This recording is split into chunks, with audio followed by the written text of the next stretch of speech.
मेरा नाम अरुण है और जो घटना मैं आपको बताने जा रहा हूं वो मेरे साथ साल 2019 में हुई थी। मैं उस समय सिर्फ 16 साल का था। मैं अपने परिवार के साथ सिक्किम के नामची के पास एक छोटे से गांव में रहता था। हमारा गांव पहाड़ों के बीच बसा हुआ था। चारों तरफ घने जंगल, ऊंचे देवदार के पेड़ और लगभग हर शाम वहां इतनी धुंध छा जाती थी कि 10 कदम दूर तक भी साफ दिखाई नहीं देता था। हमारा घर गांव के आखिरी छोर पर था। घर के पीछे खेत थे और खेतों के बाद सीधे जंगल शुरू हो जाता था और उसी जंगल के अंदर करीब 1 किलोमीटर दूर एक बहुत पुराना बौद्ध मठ था। गांव के लोग उसे छोड़ा हुआ मठ कहते थे क्योंकि वहां कई सालों से कोई भी भिक्षु नहीं रहता था। आगे बढ़ने से पहले मैं आपको बताना चाहूंगा आखिर मठ होता क्या है। दरअसल मठ एक ऐसा धार्मिक स्थान होता है जहां साधु, संत या भिक्षु रहकर साधना, ध्यान और पूजा पाठ करते हैं। आमतौर पर ये जगहें गांवों, पहाड़ों या जंगलों के शांत इलाकों में होती हैं ताकि वहां रहने वाले लोग दुनिया के शोर से दूर रहकर आध्यात्मिक जीवन जी सके। कई मठ सैकड़ों साल पुराने होते हैं। कुछ इसी तरीके का मठ हमारे गांव में भी था। बचपन से मैंने एक बात हमेशा सुनी थी। गांव के बुजुर्ग अक्सर कहते थे, सूरज ढलने के बाद उस मठ के पास मत जाना। लेकिन जब भी हम पूछते कि क्यों, तो कोई भी हमें सही जवाब नहीं देता था।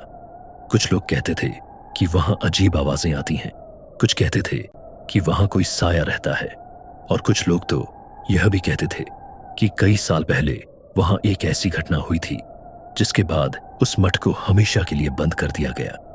लेकिन सच क्या था यह किसी को ठीक से पता नहीं था और शायद अगर उस दिन हम लोग उस जंगल में ना गए होते तो मुझे भी कभी पता नहीं चलता।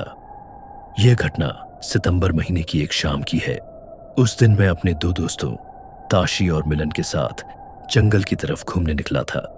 हम लोग अक्सर वहां जाते थे क्योंकि वहां से पहाड़ों का नजारा बहुत सुंदर दिखाई देता था। लेकिन उस दिन हम लोग बातों बातों में जंगल के अंदर काफी दूर तक चले गए और अचानक पेड़ों के बीच से हमें एक पुरानी पत्थर की इमारत दिखाई दी। वो वही पुराना मठ था। हम तीनों कुछ सेकंड तक वहीं खड़े उसे देखते रहे क्योंकि पहली बार हम उसे इतने पास से देख रहे थे। मठ बहुत पुराना लग रहा था। दीवारों पर काई जमी हुई थी, कई जगह पत्थर टूट चुके थे और सबसे अजीब बात, वहां पूरी तरह सन्नाटा था। जंगल में आमतौर पर पक्षियों की आवाज आती रहती है, लेकिन उस जगह एक भी आवाज नहीं थी। ऐसा लग रहा था जैसे जंगल का हर जानवर उस जगह से दूर रहता हो। तभी ताशी ने धीरे से कहा, चलो वापस चलते हैं। मैंने पूछा, क्यों? ताशी बोला, मेरी दादी कहती हैं कि इस मठ के अंदर कुछ ठीक नहीं है। मिलन हंसने लगा। वो बोला, तुम लोग भी ना हर चीज में भूत ढूंढते हो। और इतना कहकर वो सीधे मठ के अंदर चला गया। मैं और ताशी भी उसके पीछे पीछे अंदर चले गए। जैसे ही मैं मठ के अंदर गया, मेरे शरीर में अचानक अजीब सी ठंडक दौड़ गई। मठ के अंदर काफी अंधेरा था। छत से पुरानी लकड़ी के टुकड़े लटक रहे थे। दीवारों पर पुराने बौद्ध चित्र बने हुए थे, लेकिन उनमें से कई चित्र ऐसे लग रहे थे जैसे किसी ने जानबूझकर खरोंच दिए हों। तभी मिलन ने एक कोने में पड़ी चीज की तरफ इशारा किया। वहां जमीन पर एक पुरानी घंटी पड़ी हुई थी। मिलन ने उसे उठाया और मजाक में बजा दिया। घंटी की आवाज पूरे मठ में गूंज गई और उसी पल कुछ ऐसा हुआ जिसे मैं आज तक नहीं भूल पाया। मठ के अंदर अचानक ऊपर वाली मंजिल से किसी के चलने की आवाज आने लगी। ऐसा लग रहा था जैसे कोई हमारे ठीक ऊपर चल रहा हो, लेकिन हमने साफ देखा था मठ में हमारे अलावा कोई नहीं था। और तभी मेरे कान के बिल्कुल पास किसी ने बहुत धीरे से फुसफुसाया, तुम वापस आ गए। उस पल मेरे पूरे शरीर में सिहरन दौड़ गई क्योंकि वहां मेरे दोस्तों के अलावा कोई भी नहीं था। और सच कहूं तो उसी दिन से मेरे साथ शुरू हुई थी 13 दिनों की वो घटना जिसने मेरी पूरी जिंदगी बदल दी। हम तीनों जल्दी जल्दी मठ से बाहर निकल आए। हम में से किसी की भी हिम्मत नहीं हो रही थी कि वहां और देर तक रुके रहे। जंगल में वापस आते ही ताशी ने सबसे पहले कहा, मैंने कहा था ना, वहां कुछ ठीक नहीं है। मिलन अभी भी खुद को संभालने की कोशिश कर रहा था। वो बोला, अरे शायद कोई जानवर होगा, लेकिन उसके चेहरे से साफ पता चल रहा था कि वो खुद भी डर चुका था। हम तीनों बिना कुछ बोले गांव की तरफ चलने लगे। उस समय शाम हो चुकी थी। जंगल में हल्का अंधेरा फैलने लगा था। पेड़ों के बीच से ठंडी हवा चल रही थी और हर आवाज पहले से ज्यादा तेज लग रही थी। लगभग 20 मिनट बाद हम गांव पहुंच गए। ताशी और मिलन अपने अपने घर चले गए और मैं भी अपने घर आ गया। घर पहुंचते ही मेरी मां ने पूछा, इतनी देर कहां थे? मैंने बस इतना कहा, दोस्तों के साथ जंगल तक गया था। मां ने थोड़ा डांटा, फिर बोली, जंगल में ज्यादा अंदर मत जाया करो। मैंने सिर हिलाकर हां कह दिया, लेकिन मैंने उन्हें मठ वाली बात नहीं बताई, क्योंकि मुझे खुद समझ नहीं आ रहा था कि हमने जो सुना था वो सच में था भी या नहीं। उस रात सब कुछ सामान्य था। हमने खाना खाया, फिर मैं अपने कमरे में सोने चला गया। लेकिन रात को करीब 2 बजे अचानक मेरी आंख खुल गई। मुझे लगा जैसे कोई मेरे कमरे के बाहर खड़ा है। पहले तो मैंने सोचा कि शायद मुझे भ्रम हो रहा है, लेकिन तभी मुझे साफ साफ कदमों की आवाज सुनाई दी। ऐसा लग रहा था जैसे कोई धीरे धीरे घर के अंदर चल रहा हो। मैंने सोचा शायद पापा होंगे, लेकिन फिर अचानक मुझे याद आया, पापा उस समय शहर गए हुए थे। घर में सिर्फ मैं, मेरी माँ और मेरी छोटी बहन थी। मेरे दिल की धड़कन तेज होने लगी। मैंने धीरे से बिस्तर से उठकर दरवाजे की तरफ देखा। कमरे का दरवाजा आधा खुला हुआ था और बाहर बरामदे में हल्का अंधेरा था। मैं कुछ सेकंड तक वहीं खड़ा रहा, फिर धीरे धीरे दरवाजे के पास गया और बाहर झांका, लेकिन वहां कोई भी नहीं था। पूरा घर बिल्कुल शांत था। मैंने सोचा शायद मुझे सपना आया होगा। मैं वापस बिस्तर पर आकर लेट गया, लेकिन जैसे ही मैंने आंखें बंद की, मुझे फिर वही आवाज सुनाई दी। इस बार वो आवाज मेरे कमरे के अंदर से आ रही थी। मैं तुरंत उठकर बैठ गया। कमरे में चारों तरफ देखा, लेकिन वहां कोई नहीं था। और तभी मुझे अचानक एहसास हुआ कि कमरे की खिड़की खुली हुई है, जबकि मुझे याद था कि मैंने सोने से पहले उसे बंद किया था। मैं खिड़की के पास गया और बाहर देखा। हमारे घर के पीछे खेत थे और खेतों के बाद सीधा जंगल शुरू हो जाता था। रात की धुंध पूरे इलाके में फैली हुई थी। सब कुछ धुंधला दिखाई दे रहा था, लेकिन उसी धुंध के बीच मुझे कुछ ऐसा दिखाई दिया जिसे देखकर मेरी सांस रुक गई। जंगल के किनारे कोई खड़ा हुआ था। पहले मुझे लगा शायद कोई गांव वाला होगा, लेकिन कुछ सेकंड बाद मुझे समझ आया कि वो चीज अजीब तरीके से खड़ी थी। उसका शरीर थोड़ा झुका हुआ था और उसका सिर एक तरफ टेढ़ा था, जैसे वो मुझे देख रही हो। मेरी रीढ़ में ठंडक दौड़ गई। मैं कुछ सेकंड तक उसे घूरता रहा, फिर अचानक वो चीज धीरे धीरे पीछे की तरफ हटने लगी और धुंध के अंदर गायब हो गई। मैं पूरी रात सो नहीं पाया। सुबह होने का इंतजार करता रहा। अगले दिन जब मैं नाश्ता कर रहा था, तो मेरी मां अचानक मुझे अजीब तरीके से देखने लगी। उन्होंने पूछा, कल रात तुम बाहर गए थे क्या? मैं चौंक गया। मैंने कहा, नहीं तो क्यों? मां बोली, मुझे रात को दरवाजा खुलने की आवाज आई थी। मेरे हाथ से गिलास लगभग छूट गया, क्योंकि मुझे याद नहीं था कि मैं रात में कहीं गया था। लेकिन बात यहीं खत्म नहीं हुई। दोपहर में जब मैं अपने दोस्तों से मिलने गया, तो ताशी ने मुझे देखते ही कहा, कल रात तुम हमारे घर के पास क्यों घूम रहे थे? मैं हैरान रह गया। मैंने कहा, क्या? ताशी बोला, मैंने रात को करीब 2 बजे तुम्हें रास्ते पर चलते देखा था। उसकी बात सुनकर मेरे शरीर में सिहरन दौड़ गई, क्योंकि उस समय मैं अपने कमरे में था। कम से कम मुझे यही याद था।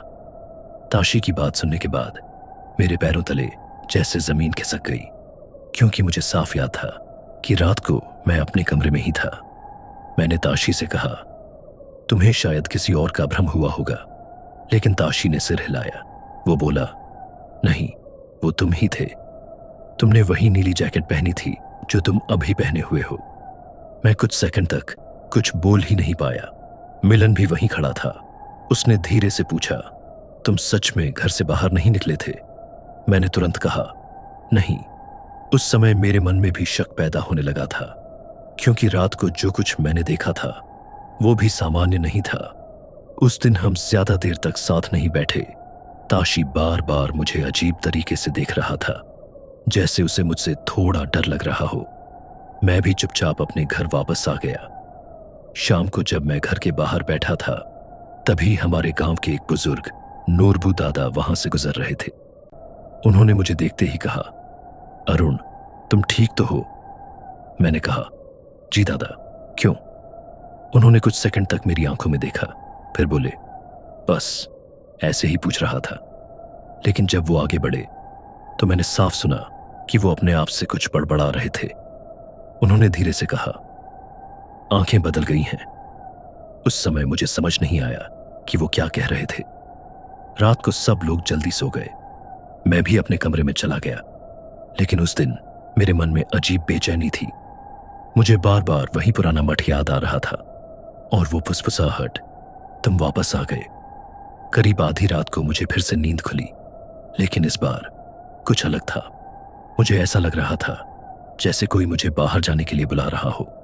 ये आवाज मेरे कानों में नहीं, सीधे मेरे दिमाग में गूंज रही थी।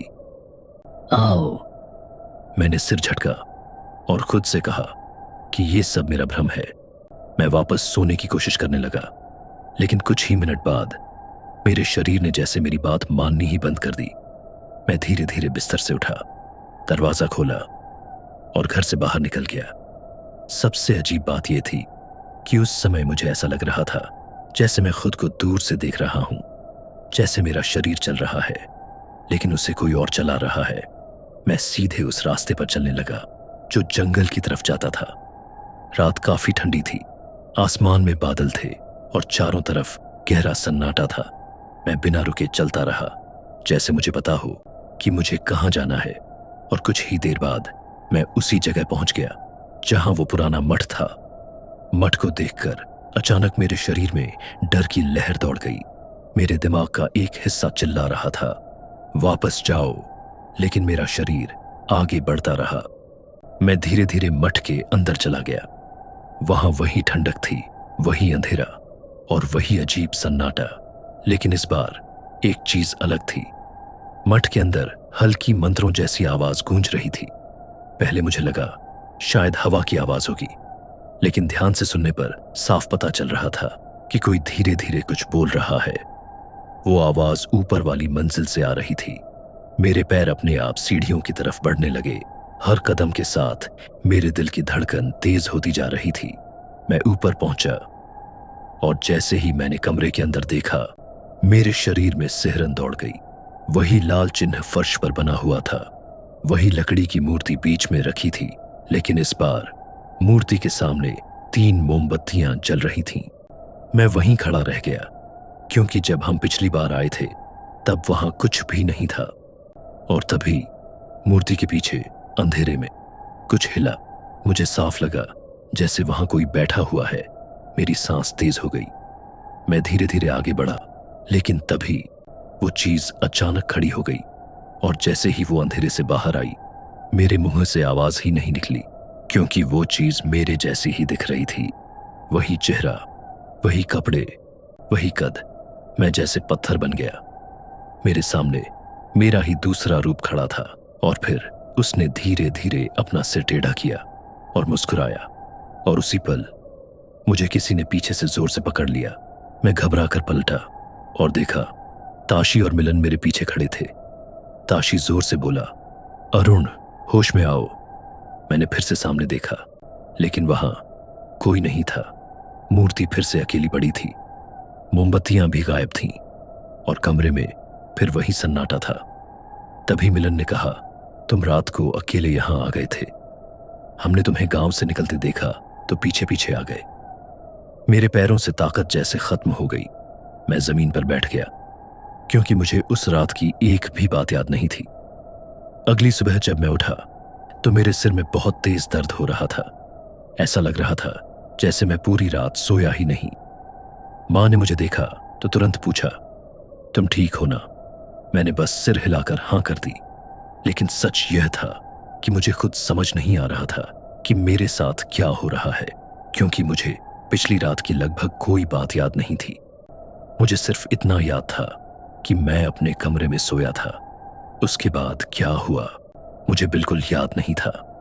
दोपहर तक पूरे गांव में यह बात फैल चुकी थी कि मैं रात को अकेला जंगल में चला गया था, और वो भी सीधे उस पुराने मठ तक। कई लोग यह सुनकर हैरान थे, क्योंकि गांव में हर कोई उस मठ के बारे में जानता था और कोई भी रात के समय वहां जाने की हिम्मत नहीं करता था।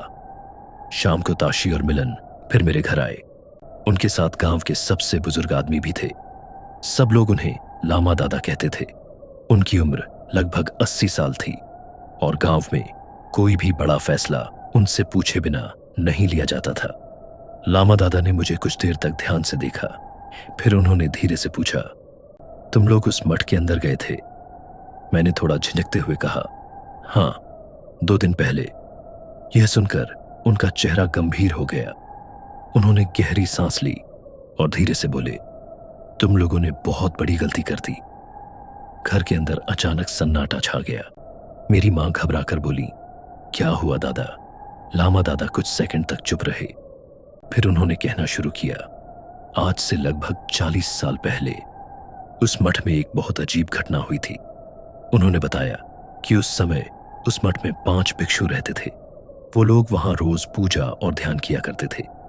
गांव के लोग उनका बहुत सम्मान करते थे। लेकिन एक रात मठ से अचानक अजीब आवाजें आने लगीं। लोगों ने सोचा शायद कोई पूजा हो रही होगी, लेकिन अगले दिन जब गांव के कुछ लोग वहां पहुंचे तो जो उन्होंने देखा उसने सबको डरा दिया। मठ के अंदर 4 भिक्षु मरे हुए पड़े थे और 5वां भिक्षु गायब था। सबसे डरावनी बात यह थी, चारों के चेहरों पर ऐसा डर था जैसे उन्होंने मरने से पहले कुछ बहुत भयानक देखा हो। उस घटना के बाद गांव के लोगों ने मठ को बंद कर दिया और तब से कोई भी वहां नहीं जाता था। लामा दादा ने मेरी तरफ देखा, फिर बोले, इतने साल बाद तुम लोग फिर वहां गए हो? मैंने डरते हुए पूछा, लेकिन इसका मेरे साथ क्या संबंध है? लामा दादा ने तुरंत जवाब नहीं दिया। उन्होंने मेरी कलाई पकड़ ली और धीरे धीरे उसे पलट कर देखा। फिर अचानक उनका चेहरा बदल गया। उन्होंने तुरंत मेरी मां से कहा, इसका हाथ देखो। मैंने भी अपनी कलाई की तरफ देखा और जो मैंने देखा उसे देखकर मेरी सांस रुक गई। मेरी कलाई पर लाल रंग का एक अजीब चिन्ह बना हुआ था, वही चिन्ह जो हमने मठ के फर्श पर देखा था। मैं घबरा गया। मैंने तुरंत कहा, ये पहले नहीं था। लेकिन लामा दादा की आंखों में डर साफ दिखाई दे रहा था। उन्होंने धीरे से कहा, यह खुद नहीं बनता, यह तब बनता है जब कोई चीज तुम्हारे साथ वापस आती है। मेरी मां के हाथ कांपने लगे। उन्होंने घबरा कर पूछा, दादा आप क्या कहना चाहते हैं? लामा दादा ने धीरे से जवाब दिया, शायद मठ में जो चीज बंद थी वो अब इसके साथ आ गई है। कमरे में बैठे सभी लोग चुप हो गए। मुझे लग रहा था जैसे मेरी सांस रुक रही है। तभी अचानक मेरे सिर में तेज दर्द शुरू हो गया, इतना तेज कि मैं जमीन पर बैठ गया। मेरे कानों में फिर वही आवाज गूंजने लगी, वापस आओ। मैंने दोनों हाथों से सिर पकड़ लिया। मुझे ऐसा लग रहा था जैसे कोई मेरे दिमाग के अंदर बोल रहा हो। और फिर मेरी आंखों के सामने सब कुछ अंधेरा हो गया। जब मुझे होश आया तो मैं अपने कमरे के बिस्तर पर लेटा हुआ था। मेरे सिर में अभी भी हल्का दर्द था। कमरे में मेरी मां और लामा दादा बैठे थे। दोनों मुझे ध्यान से देख रहे थे। मैंने धीरे से पूछा, क्या हुआ था मुझे? मेरी मां की आंखें लाल हो चुकी थीं। शायद वो काफी देर से रो रही थीं। उन्होंने तुरंत मेरा हाथ पकड़ लिया और बोली, तुम ठीक हो ना बेटा? मैंने सिर हिलाया, लेकिन तभी मैंने देखा लामा दादा का चेहरा अभी भी गंभीर था। मैंने उनकी तरफ देखा और पूछा, मैं बेहोश क्यों हो गया था? लामा दादा ने कुछ सेकंड तक मेरी आंखों में देखा, फिर धीरे से बोले, तुम्हें शायद अभी सब याद नहीं है। मेरे मन में बेचैनी बढ़ने लगी। मैंने पूछा, क्या मतलब? लामा दादा ने गहरी सांस ली और बोले, जब तुम बेहोश हुए उससे पहले तुम अचानक उठकर खड़े हो गए थे और फिर तुमने ऐसी भाषा में बोलना शुरू कर दिया जो यहां कोई नहीं समझ पाया। मेरे शरीर में सिहरन दौड़ गई। मैंने तुरंत कहा, लेकिन मुझे तो कुछ याद नहीं। लामा दादा बोले, हमें पता है, क्योंकि उस समय तुम्हारी आवाज भी तुम्हारी जैसी नहीं लग रही थी। मेरे हाथ कांपने लगे। मैंने घबराकर पूछा, मैं क्या बोल रहा था? लामा दादा ने धीरे से जवाब दिया, तुम बार बार एक ही बात बोल रहे थे, मठ, वापस चलो। मेरे दिल की धड़कन तेज हो गई, क्योंकि वही आवाज मुझे रात में भी सुनाई देती थी। मेरी मां ने डरते हुए पूछा, दादा, क्या सच में इसके साथ कुछ आ गया है? लामा दादा ने तुरंत जवाब नहीं दिया। उन्होंने मेरी कलाई पर बने उस लाल चिन्ह को फिर से देखा, फिर बोले, हमें आज रात तक इंतजार करना होगा। मैंने पूछा, क्यों? उन्होंने धीरे से कहा, क्योंकि अगर वह चीज सच में इसके साथ आई है तो वह आज रात फिर सामने आएगी। यह सुनकर मेरे शरीर में डर की लहर दौड़ गई। उस रात गांव के कुछ लोग हमारे घर के बाहर पहरा देने लगे। सब लोग चिंतित थे, क्योंकि पूरे गांव में इस तरह की घटना पहले कभी नहीं हुई थी। मैं अपने कमरे में लेटा हुआ था, लेकिन मुझे नींद बिल्कुल नहीं आ रही थी। हर कुछ मिनट में मुझे ऐसा लगता था जैसे कोई मेरे कमरे के बाहर खड़ा है। रात धीरे धीरे बीत रही थी। घड़ी में करीब 12 बजे होंगे। तभी अचानक मेरे कमरे की खिड़की अपने आप खुल गई। ठंडी हवा कमरे के अंदर आने लगी। मैं तुरंत उठकर बैठ गया। मेरे दिल की धड़कन इतनी तेज हो गई थी कि मुझे अपनी ही सांसों की आवाज सुनाई दे रही थी। मैंने धीरे धीरे खिड़की की तरफ देखा और उसी पल मेरे शरीर का खून जैसे जम गया। खिड़की के बाहर कोई खड़ा हुआ था। उसका चेहरा अंधेरे में साफ दिखाई नहीं दे रहा था, लेकिन उसकी आंखें सीधे मेरी तरफ देख रही थीं। मैं डर के मारे चिल्लाना चाहता था, लेकिन मेरी आवाज ही नहीं निकल रही थी।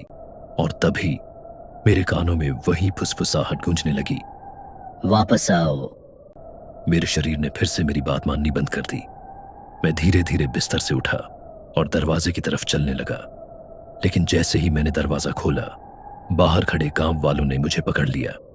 ताशी ने जोर से कहा, देखा, फिर वही हो रहा है। लामा दादा तुरंत आगे आए। उन्होंने मेरी कलाई पर बने चिन्ह को देखा और धीरे से बोले, अब हमें समझ आ गया है। सब लोग घबराकर उनकी तरफ देखने लगे। उन्होंने कहा, इसका इलाज सिर्फ एक ही है, हमें उस मठ में वापस जाना पड़ेगा। कमरे में खड़े सभी लोग चुप हो गए, क्योंकि सब जानते थे कि उस मठ में रात को जाना कितना खतरनाक हो सकता है। लेकिन लामा दादा ने फिर कहा, अगर हम वहां नहीं गए तो ये चीज इसे कभी नहीं छोड़ेगी। और उसी समय मुझे फिर वही आवाज सुनाई दी, जल्दी आओ।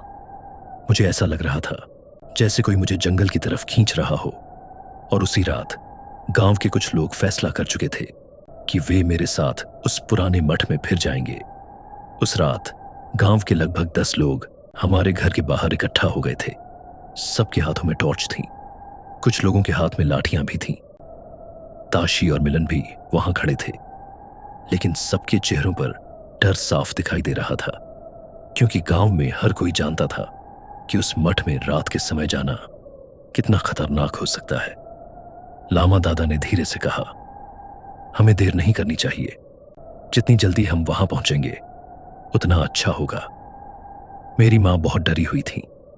उन्होंने मेरा हाथ कसकर पकड़ लिया और बोली, मेरे बेटे को कुछ नहीं होना चाहिए। लामा दादा ने उन्हें भरोसा दिलाया, अगर हम सही समय पर पहुंच गए तो सब ठीक हो जाएगा। इसके बाद हम सब लोग जंगल की तरफ चल पड़े। रात काफी ठंडी थी। आसमान पूरी तरह बादलों से भरा हुआ था और चारों तरफ घना अंधेरा फैला हुआ था। जंगल के अंदर जाते ही अजीब सा सन्नाटा महसूस होने लगा। ऐसा लग रहा था जैसे पूरा जंगल हमें देख रहा हो। लगभग 20 मिनट चलने के बाद हम उस पुराने मठ के सामने खड़े थे। उसे देखकर मेरे शरीर में फिर से वही ठंडक दौड़ गई। दीवारों पर वही काई जमी हुई थी। दरवाजा आधा टूटा हुआ था और अंदर पूरा अंधेरा था। लामा दादा ने कहा, सब लोग सावधानी से अंदर चलो। हम धीरे धीरे मठ के अंदर गए। टॉर्च की रोशनी में दीवारों पर बने पुराने चित्र दिखाई दे रहे थे, लेकिन इस बार कुछ अलग था। मठ के अंदर हल्की धुएं जैसी गंध फैल रही थी, जैसे वहां अभी अभी कोई पूजा हुई हो। मेरे कानों में फिर वही आवाज गूंजने लगी, आओ आओ। मेरे पैर अपने आप सीढ़ियों की तरफ बढ़ने लगे और बाकी लोग भी मेरे पीछे पीछे ऊपर आ गए। ऊपर पहुंचते ही हम सब वहीं रुक गए, क्योंकि कमरे के बीच में फर्श पर बना वही लाल चिन्ह फिर से दिखाई दे रहा था, लेकिन इस बार उस चिन्ह के चारों तरफ कई मोमबत्तियां जल रही थीं। ताशी ने डरते हुए कहा, ये किसने किया? लामा दादा धीरे धीरे आगे बढ़े। उन्होंने जमीन पर बने चिन्ह को देखा और अचानक उनका चेहरा बदल गया। उन्होंने धीरे से कहा, वो यहां है। तभी अचानक मठ के अंदर जोर की हवा चलने लगी, मोमबत्तियों की लौ हिलने लगी और कमरे में अजीब सी आवाज गूंजने लगी। आखिर तुम वापस आ ही गए। यह आवाज हर तरफ से आ रही थी, लेकिन वहां कोई दिखाई नहीं दे रहा था। अचानक मेरे सिर में बहुत तेज दर्द शुरू हो गया। मैं जमीन पर गिर पड़ा और मेरे मुंह से अपने आप शब्द निकलने लगे। मुझे ऐसा लग रहा था जैसे कोई मेरे शरीर को अपने कब्जे में ले रहा हो। लामा दादा जोर से मंत्र पढ़ने लगे। उन्होंने मेरी कलाई पकड़ ली और बोले, जो भी है इस शरीर को छोड़ दो। अचानक कमरे के बीच में धुएं जैसा एक साया बनने लगा। वो धीरे धीरे इंसान के आकार में बदलने लगा और फिर हम सब ने साफ देखा, वह एक भिक्षु जैसा दिखाई दे रहा था, लेकिन उसका चेहरा बहुत डरावना था और उसकी आंखें पूरी तरह काली थीं। लामा दादा ने धीरे से कहा, ये वही है, 5वां भिक्षु। फिर उन्होंने हमें बताया कि 40 साल पहले यही भिक्षु काले तंत्र में पड़ गया था। वो अमर होने की कोशिश कर रहा था, लेकिन बाकी भिक्षुओं ने उसे रोकने की कोशिश की और उसी रात मठ में वह भयानक घटना हुई थी। उसकी आत्मा तब से इस मठ में फंसी हुई थी और जब हम लोग वहां गए तो शायद उसने मुझे अपना रास्ता बना लिया। लामा दादा ने और जोर से मंत्र पढ़ना शुरू किया। कमरे की हवा और तेज हो गई। मोमबत्तियां एक एक करके बुझने लगीं। वो साया गुस्से में चिल्लाने लगा, लेकिन कुछ ही सेकंड बाद अचानक जोर की चमक हुई और वह साया धीरे धीरे गायब होने लगा। फिर अचानक सब कुछ शांत हो गया। मेरा सिर हल्का महसूस होने लगा और मैं धीरे धीरे होश में आ गया। कमरे में अब सिर्फ हम लोग थे। वो लाल चिन्ह भी धीरे धीरे मिट चुका था। लामा दादा ने गहरी सांस ली और कहा, अब सब खत्म हो गया। उस रात के बाद गांव के लोगों ने मिलकर उस मठ का दरवाजा हमेशा के लिए बंद कर दिया। कई साल बीत चुके हैं। मैं अब उस गांव से दूर रहता हूं, लेकिन आज भी जब मैं उस घटना को याद करता हूं तो मेरे शरीर में सिहरन दौड़ जाती है, क्योंकि कभी कभी आज भी मुझे सपने में वही आवाज सुनाई देती है। तुम वापस आ गए। और सच कहूं तो आज भी मैं तय नहीं कर पाया हूं कि उस रात जो हमने देखा था वो सच में खत्म हो गया था या अभी भी वो चीज कहीं उसी मठ में किसी और का इंतजार कर रही है। तो दोस्तों, ये थी अरुण की कहानी। अगर आपके पास भी कोई ऐसी कहानी या अनुभव है तो हमारे साथ जरूर शेयर करें। मिलते हैं नए अनुभव के साथ।